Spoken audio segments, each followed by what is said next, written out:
À 2 semaines des élections, toute la ville est mise en mouvement par la campagne électorale. Celle-ci constitue du business pour les habitants de Goma. Les artistes et les chauffeurs de camions et camionnettes en sont les plus bénéficiaires.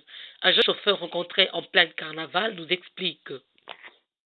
Bon, je suis reconnaissant de la campagne, je peux dire à tous les jeunes, celui qui trouve là où passer le temps, dira tout au long de la campagne, vraiment qu'il ne puisse pas négliger parce que c'est intéressant. Et ça amène quelque chose, il y a quelque chose qu'on gagne. Le groupe culturel du Viron participe à la campagne électorale à travers ses activités. Il s'est interdit de battre campagne pour tel ou tel autre candidat. Du Viron se limite à faire passer des messages pacifiques en collaboration avec des ONG impliquées dans le processus électoral. Jobertin Bemba, le coordonnateur du Viron, nous explique. Mais ça nous pousse à faire quelque chose de surplus. Je veux dire, travailler encore plus pour fournir beaucoup plus de travail.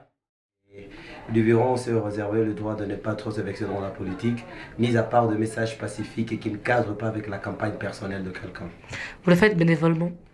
Pas tellement. Pour ce qui est de nos messages, nous les faisons bénévolement, mais quand il y a des ONG qui peuvent nous solliciter, là il y a une petite caution qui peut être demandée.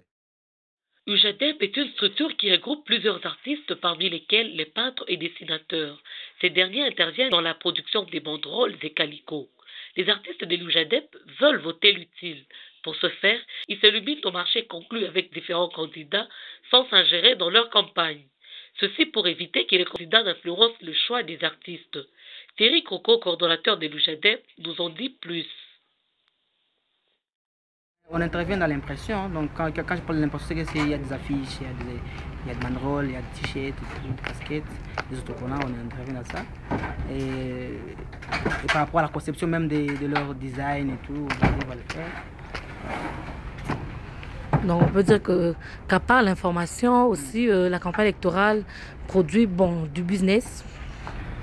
Nécessairement, c'est que tu ne peux pas...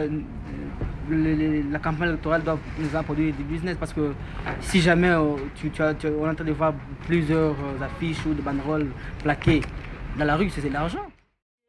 Par rapport à tous les artistes, ils doivent leur montrer que si on a rendu service à quelqu'un, il nous a fait sa part des choses, nous avons fait la part des choses, nous avons travaillé pour lui et ça se met à ce niveau-là. Goma, Clarisse Zindula pour Waki News.